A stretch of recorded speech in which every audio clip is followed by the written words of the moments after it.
it's the director who takes the author's vision and makes it come alive on stage. Hello, I'm Jan Simpson for the American Theatre Wing, and joining me today to share their experiences are Joe Bonney, Sheldon Epps, Michael Haberstam, and Gregory Mosher. Welcome. Hi. Thank you. Hi. I thought I'd start off by asking you how it was that you came to directing. Is it like a calling for a priest or a minister? How did you start? Well, I stumbled into it quite by accident. I started out as an actor, and I worked up at the Stratford Festival for a couple of seasons in Canada, and when I came back from Stratford, I did what everybody does when they move to Chicago, and that's they start their own theatre company. And somebody needed to direct the plays. I think I'd probably always wanted to direct, but I didn't really know it until I found out that I was in charge of a theatre company and that I couldn't afford anybody else to direct it. But sometimes it comes from I think the frustration of an actor. You know how the actors always gather after the show and get a little drunk in the bar and try and fix the play. And maybe that was the calling that sort of pulled me into the idea, well, what if I actually did try to fix the play from the standpoint of a director, if that makes sense? Yeah. The reason I got into directing in theater is that I actually came to New York in '79 and I started making short films. I hired a young writer, actor, Eric Bogosian, who was also at that time starting to make his own shows, and we just started working together. And so it's this very organic thing of working on something that doesn't have a label. You don't actually call yourself anything. You just know you're making the work and you're putting up in clubs and you're putting up in these different venues. And then it takes someone else to come along. In this case, it was Joe Papp who was watching us work for a show we were doing there to give you the label and say, well, what you're doing is directing, which was a revelation to me. So. And it sort of snowballed from there. You know, people give you more and more opportunities and you build your credibility, but it wasn't that I actually set out in life to become a director. Actually, my path was remarkably similar to Michael's. I was an actor and had a not terribly good time to be a classically trained black actor before this thing called non-traditional casting came along. So I started a theater company on 18th Street in the Village with a bunch of other people. Primarily because I could say, this is a play I want to be in as an actor and could do it. And it was actually Norman Renee, who I think you know, a wonderful, wonderful director who died very early, who came to me and said one of the most generous things anybody's ever said. He said, you know, when I am directing you and we have an argument, I usually think that you are right, though I never would admit it at the time. But I usually come back to your point of view. And he said, so I think that means that you think like a director, so why don't you just start directing? And I did in that company, and I guess my control tendencies kicked in, and I enjoyed it and just stuck with it. And never really made a decision to stop acting and start directing, but found myself having not acted for about a year and not really missing it, loving what I was doing. So, Do you miss it now? I don't, and I think that's one of the best things about me as a director. I don't want to be acting the play. I have such love for actors and such great respect for the craft of acting, but I don't want to be doing it. So I think that's a good thing. There are a lot of directors who just want to get actors to do the performance that they would be doing if they were playing Henry Higgins. And I just say, well, why don't you be brave enough to go and be an actor then? I think in some ways you start that way if you're an actor first and you move into directing, and then you very quickly learn that that is absolutely the wrong way, and that you block your actors if you try and enforce your own performance choices on them. I had wanted to be a conductor and realized at the age of 19 that that was really not going to happen. And as an experiment, just thought I would try to direct a play. And I walked into the Oberlin bookshop, and the plays were on a wire rack. And I started with A, and I knew who Edward Albee was because of the movie of Virginia Woolf. And I thought, oh, I know that guy. And so I chose An American Dream. So it was an A play by an A playwright. And I thought I'd eventually move on to Brecht.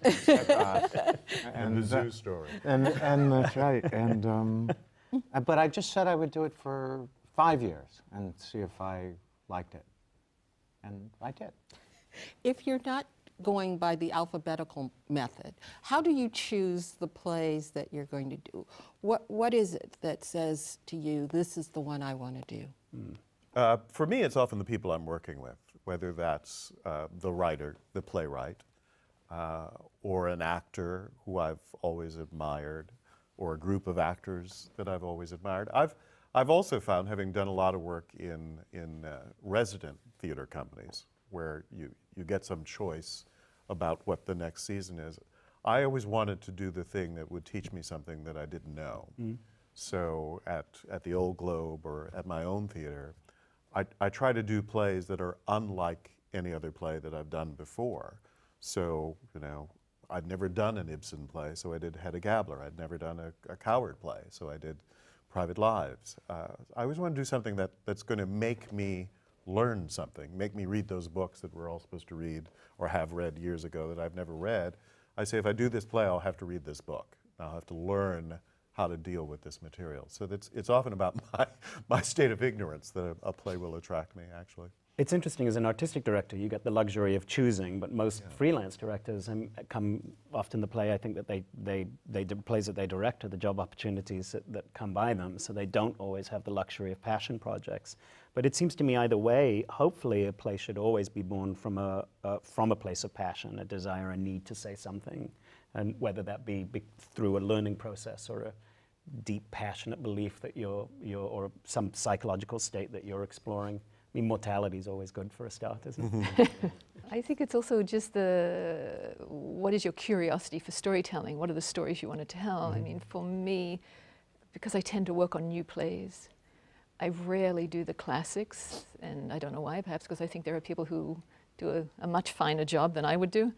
But I so love the process of being in the room with the playwright. Really from the first draft or the first sketch all the way through to the final production at his feet. There's something for me about not knowing what that play is going to be and the gamble of that I find really exciting. For me, it has to be that little moment, not little moment, many moments of, I have no clue what this is going to be and how exciting is that, and let's see where it takes us. So there's something about that process of working on new plays that really, works for me in terms of the storytelling aspects. Also, I'm really interested in what are the contemporary voices that you can get on stage. And I think it's so hard because to write a play is just, I think, one of the most difficult things in the world. So I have huge respect for these people who are brave enough to step forward and say, I have a story, that I want to put on stage. So if I can facilitate that, then I'm happy to be there. Peter Brook, who all directors revere, his way of saying what you've all just said is you have a hunch. You don't have an answer, you have a hunch, and the rehearsal process and the preparation process is about exploring that hunch. If you knew the answers, why would you do the play? That's what you're saying. I know exactly what my production of X would be like. Well, save yourself 9 months and go do something that terrifies you. Right. Do you ever find yourself doing a play that you didn't want to direct and then having to navigate that either as an artistic director or because you took a job that you... I've been lucky. I've never directed a play that I didn't want to, because, like you, I was the head of a company for a long time. I have been in that situation that when I was a freelance director of needing to take a job, and somebody would come along and say, do you want to do such and such a play? And go, well, not really, but I need to work. And that actually can be a good way to fall in love with a play, because inevitably, I think if you're going to have any passion about it, once you get into the room with the actors, you've got to be in love with it before you get there. So fortunately, in that case, it was a very, very good play that I just didn't respond to initially. But sometimes, like a bad first date, if you make yourself go out with that person again, you can find the things that are fascinating and wonderful about them, and I did that with that play. At this point, I would never do that again. I would never choose to direct or select something for myself to direct at my own theater that I wasn't passionate about. And when I make up the season now, there are seasons in which I don't direct because those are plays that I want my audience to see, but not necessarily plays that I have a particular passion for, that I know someone else will have a greater passion than mine. And I go out to find the director who's going to find that spark in the play. I used to find myself giving up the big shows to other directors because I so wanted to spread the wealth over the course of creating a cohesive theatre company, and that I'd choose the pieces that I thought I should do for about 2 or 3 years. And then I found that I began to resent my job so much and that I was not useful in the rehearsal room to anybody, that I absolutely had to start with what it was that I wanted to direct. Or, as you say, then you take a step back and just administrate for a season, which is not the worst thing in the world. You learn so much through the eyes of enabling other directors. Well, you have all been artistic directors. Do you ever find yourself, I always wonder this with artistic directors, given that I haven't been one and I tend to be the director who happily jobs into different theatres.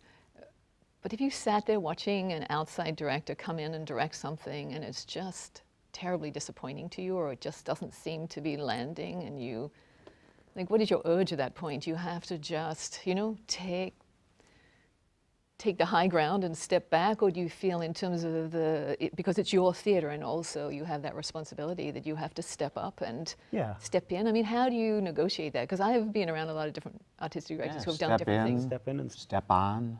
Yeah, right. Step off. It's always about trying to find in what is it that they were trying to do, and is there enough there to be able to then help them build their vision and keep it positive, reinforced, so that the actors, I think, never lose confidence in the process. So if the actors lose confidence in the process, then it's pretty much over. Yeah, it's lost. You never want to allow them to get to a point where they feel like they've lost confidence in the director, or that they're getting two voices in the room. Right. I also think you really have to be, and it is hard, because you're sitting there and you're watching the thing and you say, okay, it's moving into the theater in a week and may not be working. But you have to be sensitive to the process that you as a director have gone through and patient with it. I mean, I've been directing and had bad run-throughs. Absolutely. Or the play is just not there. I had a yet. good one once. I think that's the point. When you have a good one, it's an amazing thing. You have to exercise the patience that you would want when you are directing. And then there is a point where you have to declare, all right, I've been patient enough. I may have to do a little bit more than I really would like to do. Well, this would. Sorry, go ahead. Well, I just meant there are some artistic directors, as you are, who are also directors, and there are some artistic directors who aren't directors. And I find it interesting when you wear the two hats, that there would be choices that you'd make that, clearly aren't going to be the choices of this other director. Then I find that interesting in terms of how to put the director in you slightly aside in order to be the, Well, as long as the choice is working, I mean, that's they're not. wonderful, because then you really get to sit back and look at the play and go, wow, how did she get there, or how did he get to that place? That's really interesting. I think that's key, is sort of sublimating your own. I don't think, maybe as an artistic director you wear a different hat when you come into a run through. You don't necessarily look at somebody else's show as a director. You look at it more as an artistic support, an outside eye. Somebody to come in and help the artist open doors. Yeah. It helps to be a director, though, because you're doing a scene and it's boring, right? That happens all the time. It's just boring. And the impulse is, do it faster, do it faster. So the amateur says, or the person who hasn't been in the room says, pick up the pace, pick up the pace. But as a director, that it might be boring because the audience is confused. Right. Right. And we all know this. And that you just need to slow it down a little bit and make clear what everyone is doing, and become a little more what the specific. event is, the scene, make it a little more specific. And having a director's perspective is enormously useful in this situation. That's what I would think. I think you're right, though, that as an artistic director, your function is a little bit different. And I always think of my function as the artistic director going into someone else's run-through is just to be one of the first members of their audience. And to say, I'm seeing this, I'm not seeing that, that confuses me. Oh, that's good, I'd like a little bit more of that. That was a little slow, I got lost here. What were you after here? Just to ask the kind of questions that the person who will eventually be sitting in the fifth row will be asking. I think what you said is key, because sometimes it's the moment that isn't working. And this, Ira Weitzman and Andre Bishop at Lincoln Center Theatre have been saying this all the way through our process, that if a moment isn't working, it might not be the moment that needs fixing. It might be something earlier in the play that needs fixing in order to set it up. Do you not think about those things in general? I mean, how much thought do you give to the audience when you're in the process of creating the work. The audience as ticket buyer or the audience as receiver of that thing which you've been killing yourself and the actors have been killing themselves? Because they're different things, vastly different things. Explain how for me. Well, if you're just thinking the audience member as a consumer, oh, that'll sell 20 more tickets tonight, that's suicidal, obviously. I don't know, I think about the audience all the time. Yeah, I think I you have am to. the audience when I'm sitting there all day long. I mean, you No, don't want to you've got start to, with. you've got to be, Sorry, Sean. you've got to eventually go through that process because you want 500, 600, 1,000 people to come into a room with you and have a wonderful experience.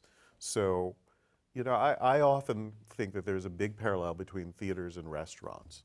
You know, that what you're doing is you're getting a bunch of people together to prepare a meal which is eventually going to be served to a bunch of strangers, for the most part, that you don't know, and you hope they'll like it and enjoy being in your restaurant and come back to it. So it would be stupid not to taste the food before it left the kitchen with an eye towards whether they think it's going to taste good or not. You also don't want to cook it all up front.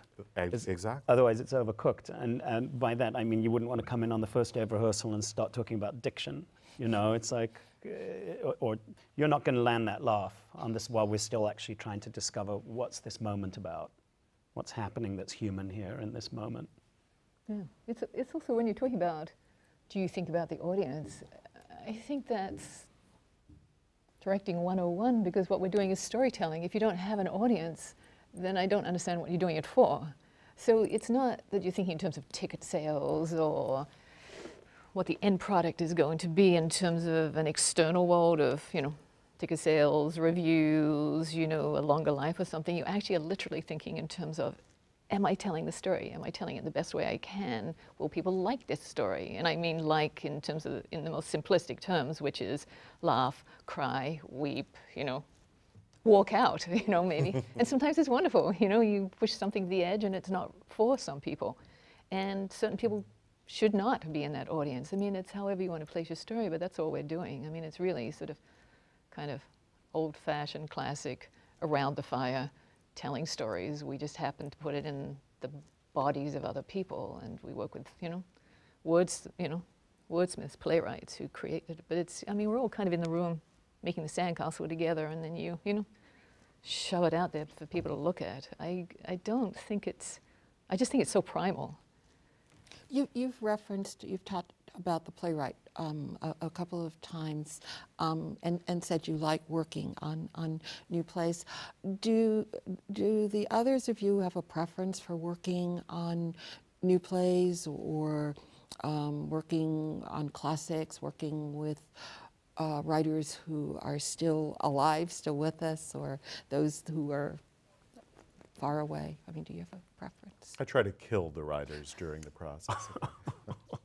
Not true. Yeah. No. I don't have a preference. As I said, I've always wanted to do the thing that I haven't done. So my career's sort of been all over the map, from, you know, Duke Ellington to Tom Stoppard to Shakespeare to August Wilson to a bunch of new plays. If I had a formula, once I've done a new play, because new plays are tough and they take a long time and it's a long process, then I like to go and do something that I know is well crafted from the beginning, where you can walk in and you say, okay, this is a Noel Coward play. I know this play works. So I really love to bounce back and forth. New plays, new plays.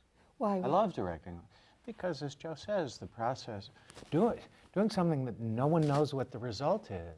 Can you imagine what it must have been like to rehearse The Glass Menagerie and no one had ever seen it? And be there with Tom and Amanda?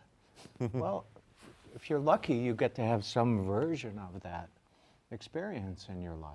And you believe in it, and you know perfectly well that the audience might reject it, either short-term or long-term.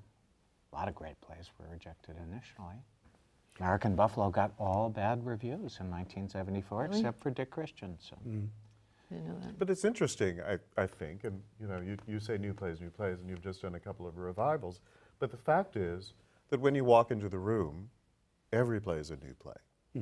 because you don't walk into Death of a Salesman and sort of follow a formula for doing Death of a Salesman, and it cannot be the same as any other production because your collaborators on that particular version of this new production Well, of right. Death of a Salesman is a new group of actors.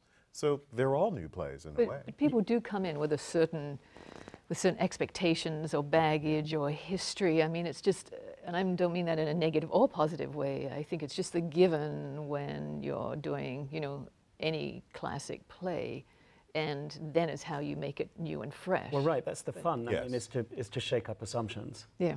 So David Cromer just did a gorgeous Streetcar Named Desire at Writers Theatre, and I think it had very little parallel to the famous Marlon Brando, Vivian Leigh film.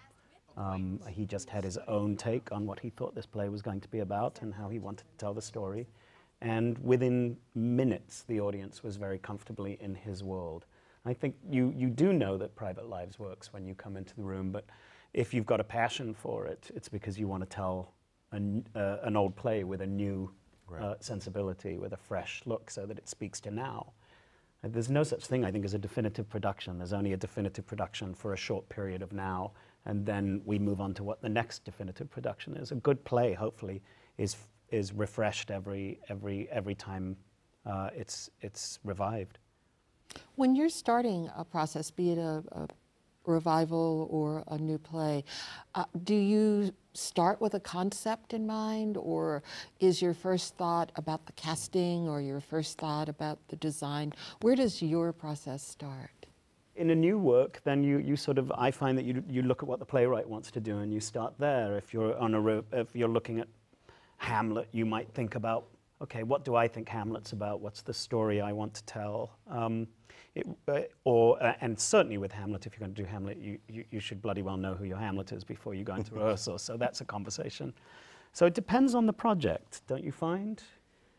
I think that's true. I do think that either out of some security or total foolishness and recklessness, I now sort of leave myself a lot more open to find the play in the process than I used to. Years ago, I remember reading Larry Carraw's Fundamentals of Directing book, which was sort of the manual for how you direct a play. And he wanted you to write down everything, the blocking, the colors, the everything, before you went into rehearsal. And, so I don't know that I ever did all of that, but I had that in mind for a long time, that you had to make all of these decisions. And you still do have to make a certain number of decisions about design elements and all of that.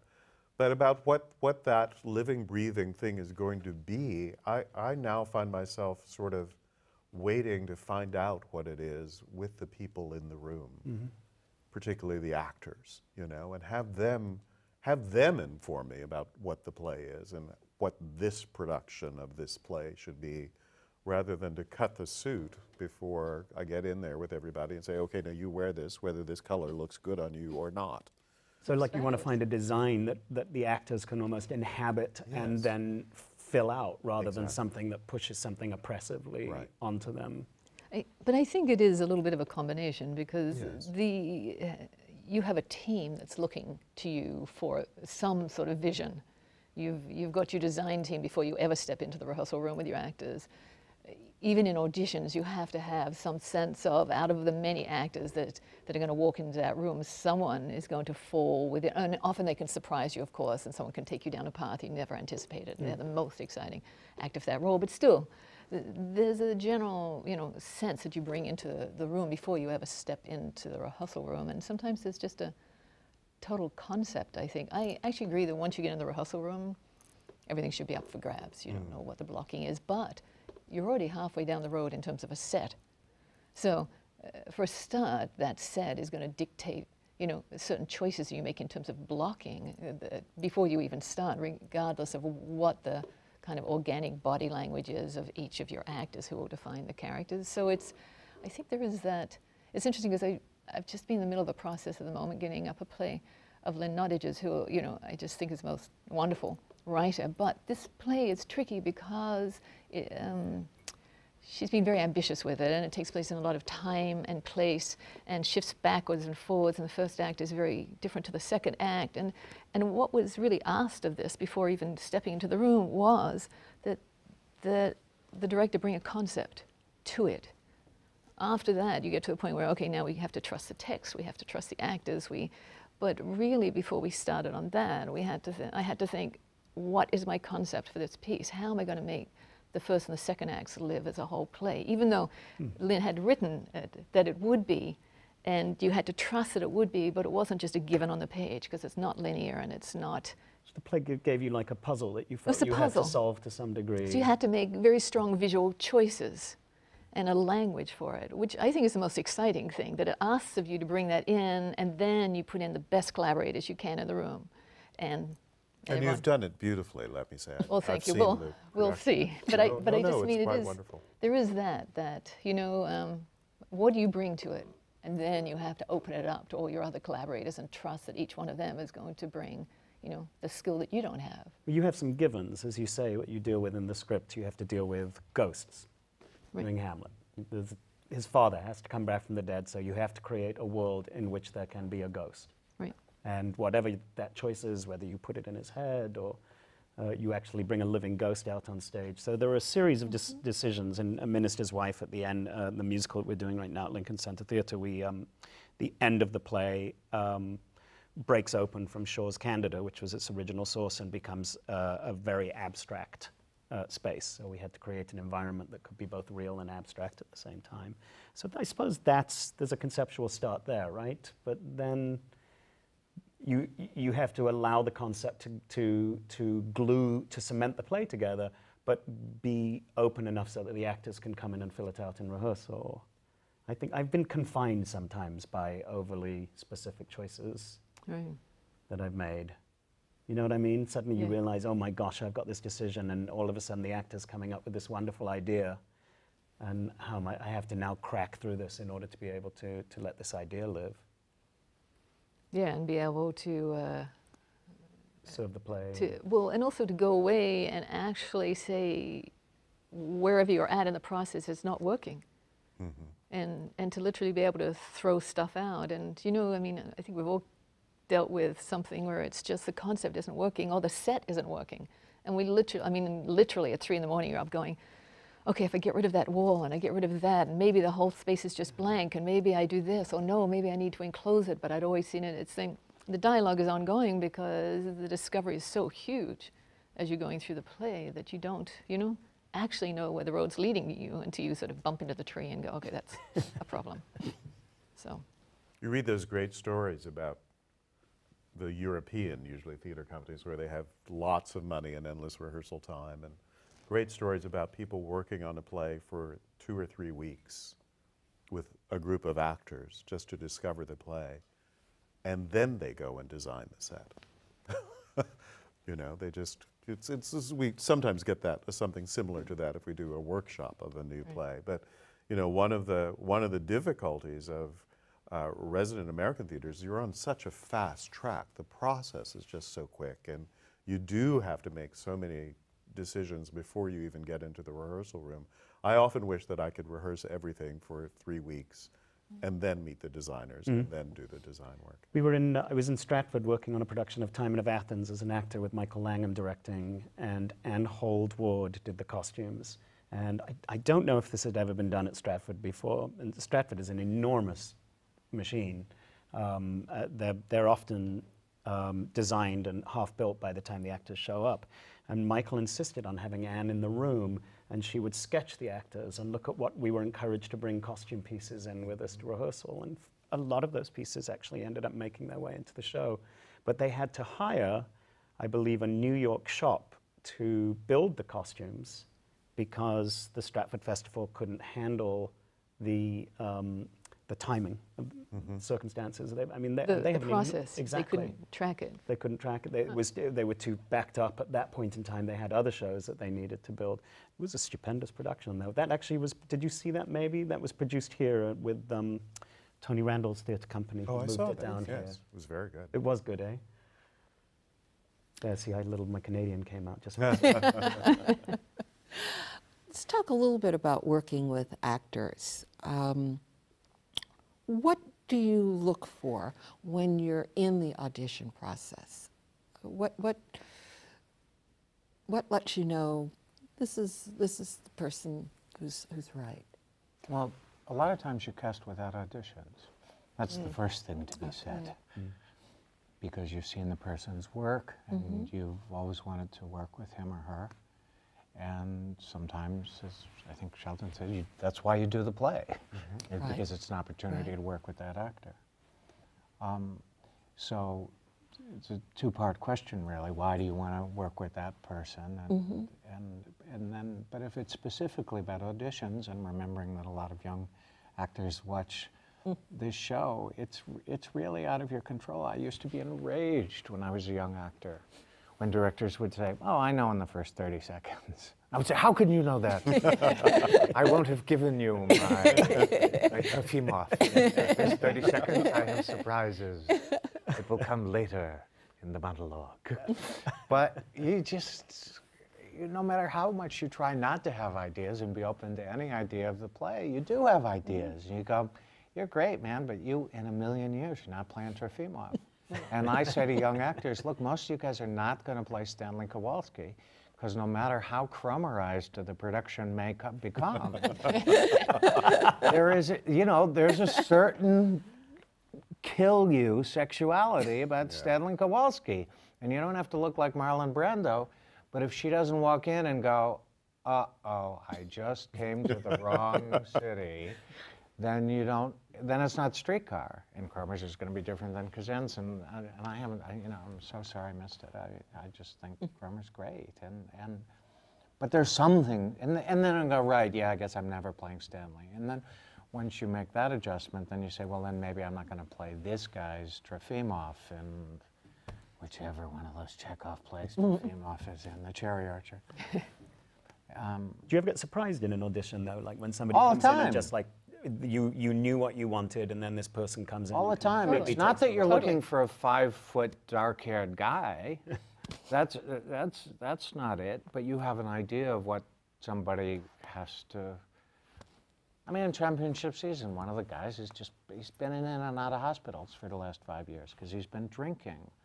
Well, there's some guys who are just not going to be credible. But you could be thin, or you could be fat, or you could be tall, or you could be short. But there's just, I believe that guy's been in and out of hospitals. Yeah, yeah, it's an essence. Dragged screaming into hospitals, as his brothers said. Right. That's a very good word. I think that's what I'm sort of after in auditions. If it's not an actor that I'm casting that I know, is the essence of a character. I really don't want somebody to come in and give the performance, because then it's just sort of fake and phony and false. But the essence of the character, and that you can glean that essence is going to flower over the weeks of rehearsal. I also have to say that in callbacks, where you've sort of gotten down to a group of actors, and there are 3 or 4 people there, and any of those 3 or 4 might be able to do it.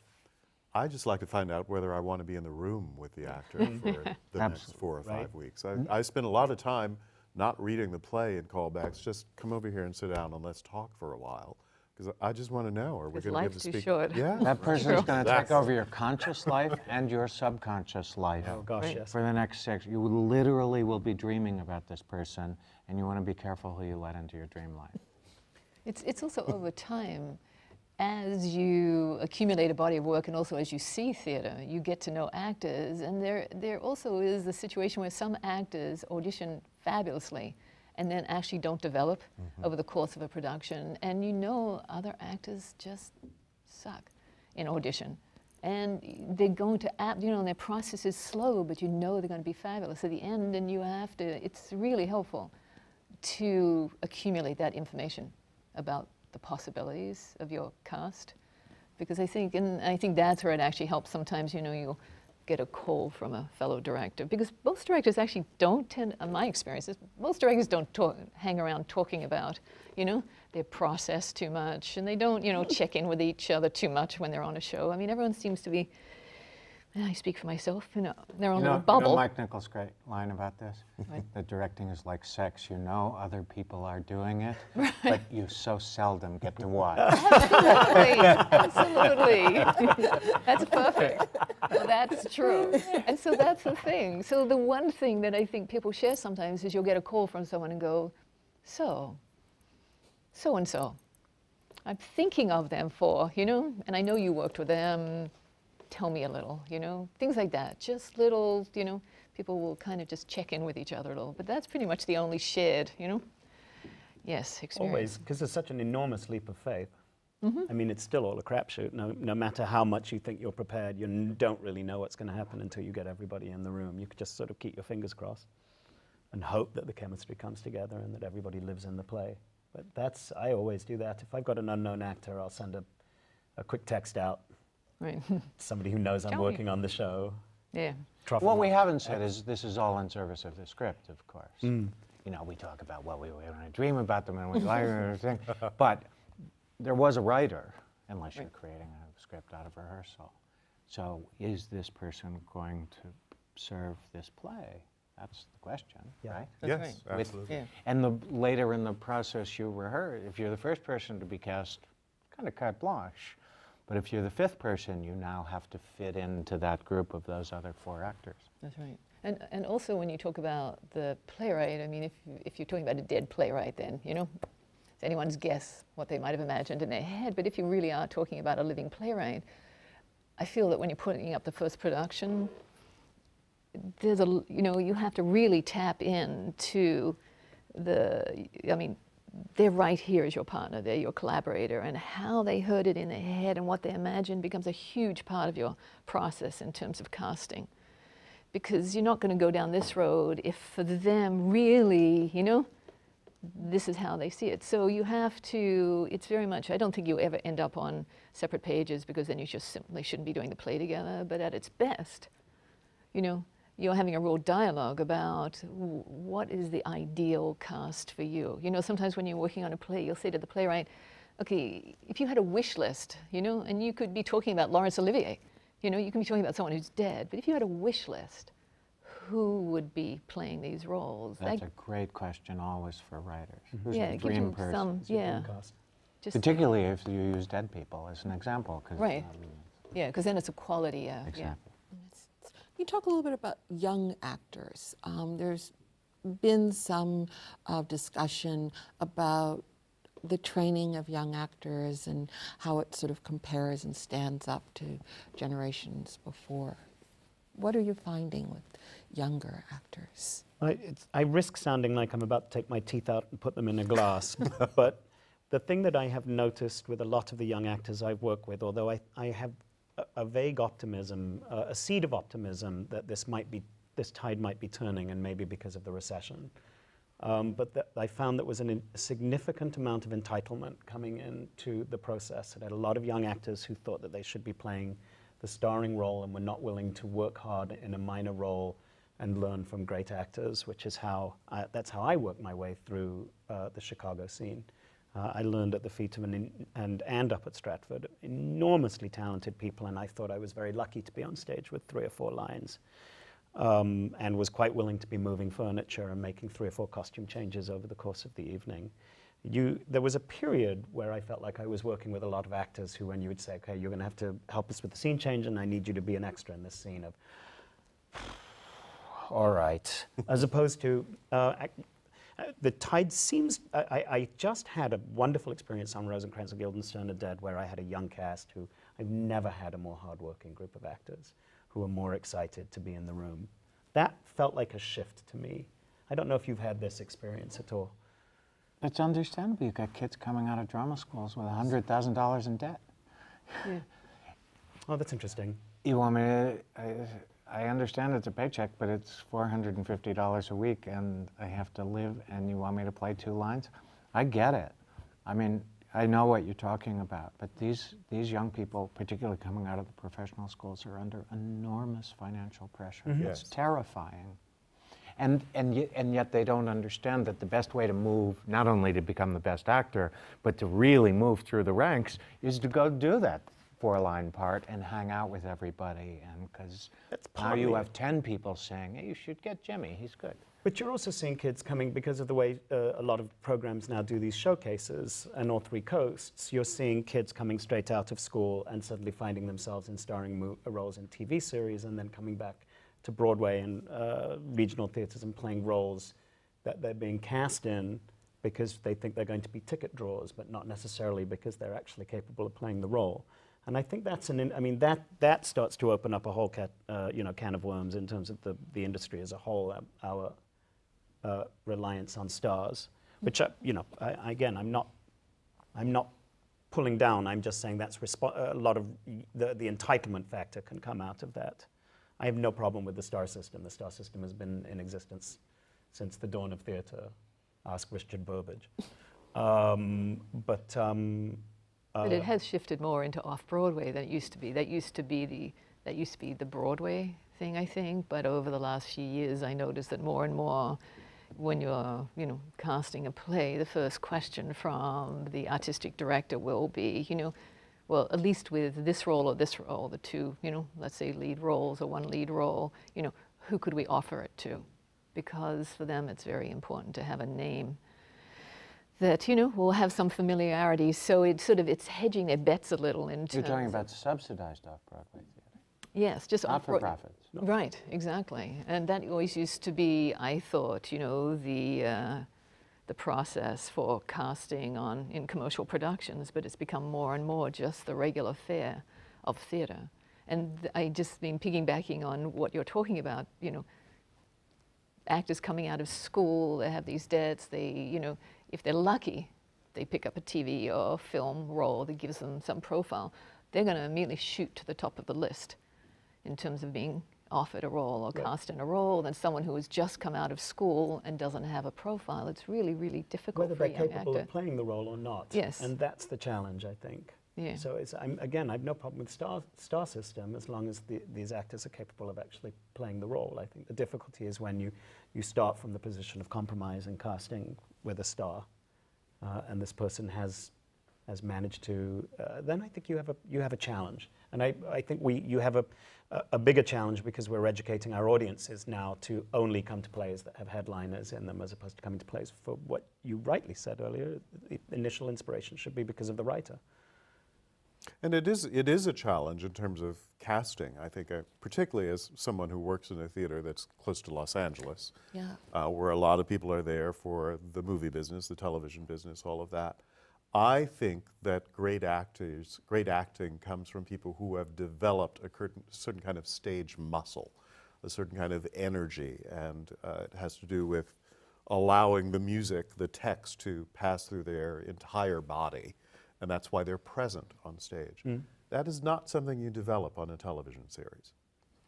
And in fact, it may be something you lose if you've gone through a very good training program, and then you go and do a TV series for 5 years and decide to come back and do a play. So very often in auditions, even with very well-known actors, somebody will be encouraging you to cast this person because it's going to help to sell the play, or they're going to recognize the name.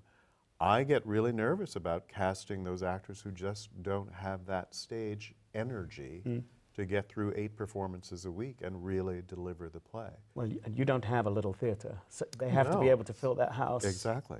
It's interesting. In London, people seem to move, and I'm speaking as an observer. My accent is, as I've said to you earlier, about 30% pretension at this point.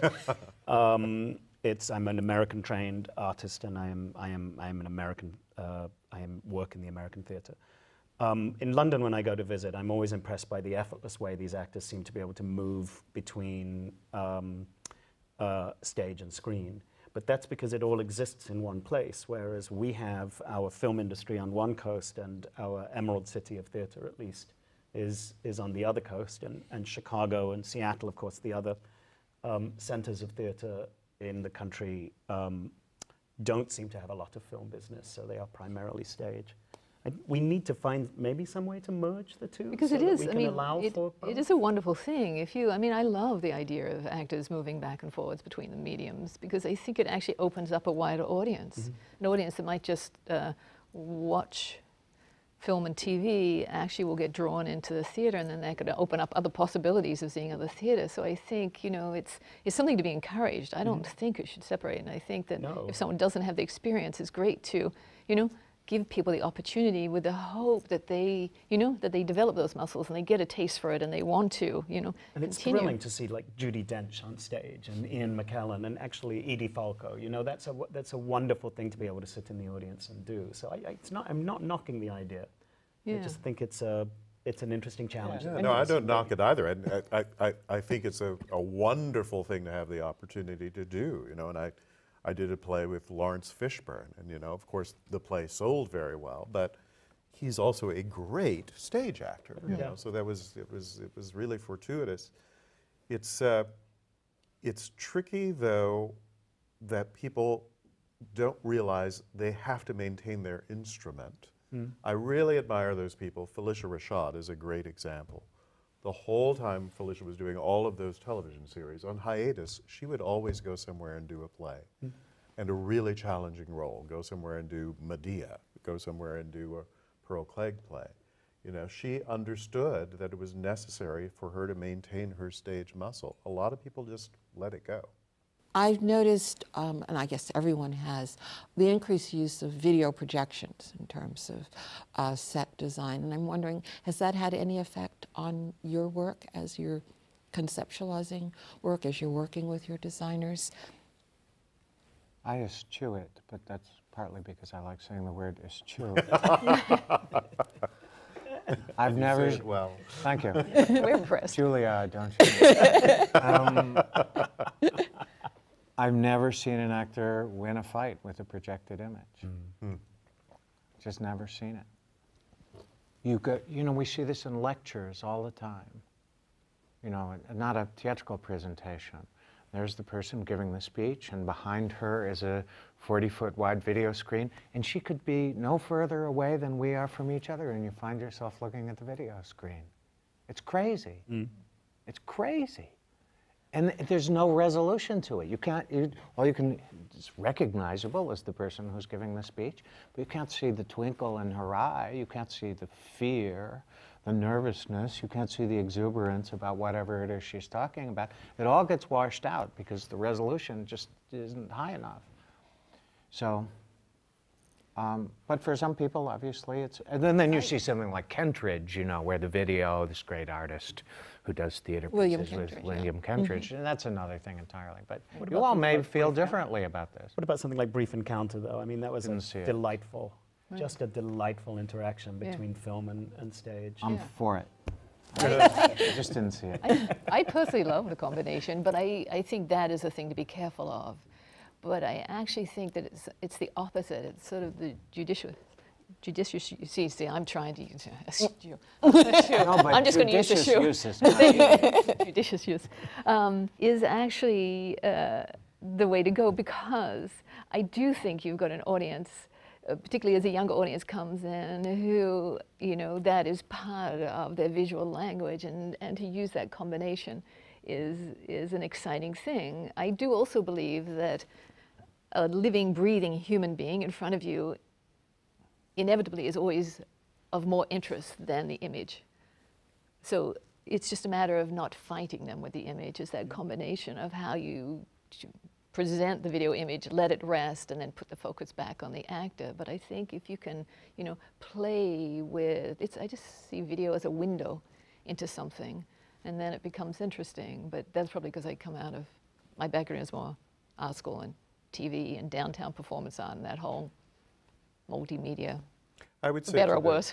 to the young directors out there who are watching this, now that I'm in my dotage, I guess I can say that it's a tool and can be a wonderful tool, but it shouldn't be the tool. I remember being on a panel for a directing fellowship, and they had to submit samples of their work, which is always tricky anyway, because the samples are always hard to really gauge.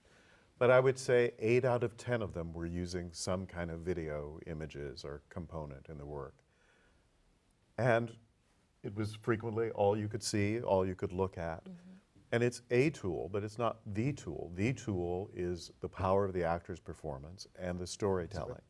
And if you depend on that to be the thing that's going to get the production across, it's not going to happen. I saw a young director up at Columbia use video brilliantly just last weekend, so I don't know what I'm talking about. But it was very abstract, and it was just great. But you It's just thrilling. choose not to use it. I mean, that doesn't mean it's bad. Probably because I'm bad at it or something. I don't know. No, I've never. Yeah. It's not a picture you want to Doesn't matter. make. Yeah. And maybe not the kind of plays that you're attracted to. As you say, you always start with the script, and if the script doesn't call for it, I think you're right, it's a tool. Yeah. And But we have new tools. I'm looking at a play now that's set in the 70s, and I realize that's ancient history for many people. I remember it vividly. But boy, 20 seconds of video of the 1970s would be really useful to set the scene. Sure. And a lot cheaper than $100,000 worth of scenery. And then you wouldn't have to live with it. It was just bang. I mean, Right. think about the subway system in 1970. Yeah. Right. Right? You couldn't see the cars through the graffiti. Well, that's a great image, and Yeah. you know, you could project that on a scrim and lift the scrim out and bang, and there you are. You can only be in Set one the tone. place, New York City in the 1970s. So, I agree, it's a tool. Just be smart about it. Are there opportunities today for the equivalent number or equivalent opportunities for young directors to come in, to break in today? I don't think it matters, sorry, whether there's an equivalent number. A director is somebody who directs. It's that simple. Whether it's 1952 or 1972 or 2011, a director is a person who, against whatever the odds are, will find X number of actors, find a room, find an audience, and do it. Because the fact is, nobody, with rare exceptions, ever asks you to direct. Unless you're already in the room and, you know, hey, you're a good actor, I got a hunch about you, you should go direct. But no one's going to call you up and offer you a directing job, right? Right. Right. It's Ain't going to very- happen. Right. A director's a person who directs. Yeah, it's part of the nature of, you know, the position, absolutely. And also any young directors I know, because, you know, we all work with young ADs. And the ones I know, by the time we get to the end of a production, you have a really strong sense whether they're really going to get out there and direct, because invariably the way they go about things is very self-sufficient. And half the time they already have created some small theater company, or they've got a peer group that they get together and they're, you know, encouraging, you know, particularly, as I say, their sort of peer group, which is really what you hope, is that they're already building a network of young writers and actors and designers who they're going to make work with, and they really don't care whether they put it on, you know, in the parking lot down the street. They're just going to do it. So I agree. Our time is beginning to draw to an end, so I wanted to ask each of you, is there some, if not play, some kind of show that you've wanted to do and haven't had the chance to do? Now, I know you experimented a bit, but is there something that you haven't had the chance to do that you wanted to do? No, I've been so fortunate to have been in situations where I've gotten to touch almost every base that I've wanted to touch. Next week my answer could be different, but right now I'm really satisfied. I'm really happy about covering the territory. Yeah. I have to say no also, mainly because I think it's also, you make your choices. And I made a choice a little while ago, although I've always worked on new stuff, to actually do projects that I felt would take a longer development time. So rather than going from production to production, I'm going to take as long as it takes to get somewhere. And, you know, and people seem to be giving the opportunity. So, hey, that's nice. That's nice. Michael? I think we must be the luckiest people working in the industry. I have no complaints. I feel like I'm doing what I want to do. I'm very grateful. Greg? Come on, Greg, you've got to counter all this. No, I do want to direct a musical before I die. You haven't directed a musical? I've produced musicals. I have never directed one. I mean, this goes all the way back to the conducting thing, I suppose. Oh, that's right. Yeah. You want to come direct a musical at Writers Theatre? Done. Let's do it. Done. There you go. See what a If I had productive a show this theater, I is. would immediately counter, but thank you. All Yeah, I right, would like to very much. We have now moved into the production phase here, at producing phase here at the Working in the Theater, because we've made a connection. We'll come see your Made a show. marriage. We will be coming to see all of your shows. Thank you so much for spending this time with us here, and thank you for joining us. These programs are brought to you from the Graduate Center of the City University of New York in partnership with our friends at CUNY TV. On behalf of the American Theater Wing, I'm Jan Simpson, and thanks for joining us for another edition of Working in the Theater. I'm Ted Chapin, chairman of the American Theater Wing. The Wing has played a vital role in New York's theatrical life for more than 60 years. Best known for creating the Tony Awards, we stand for excellence, but we also support education in the theater, and our work reaches beyond Broadway in New York. The Working in the Theater television programs, which are supported by the Annenberg Foundation and the Dorothy Strelsin Foundation, are unequaled forums for discussions with today's most creative artists. Downstage Center's in-depth radio interviews were created in conjunction with XM Satellite Radio and can be heard on our website. For people who are starting their careers, we have a 2-week boot camp for aspiring actors from colleges across the country called Springboard NYC. And our theater intern group provides a forum for young people who are starting their careers to build a professional network. All of the American Theater Wing's educational and media programs are available for free on demand from our website, americantheaterwing.org. Thanks for your interest in the Wing, and thanks for watching.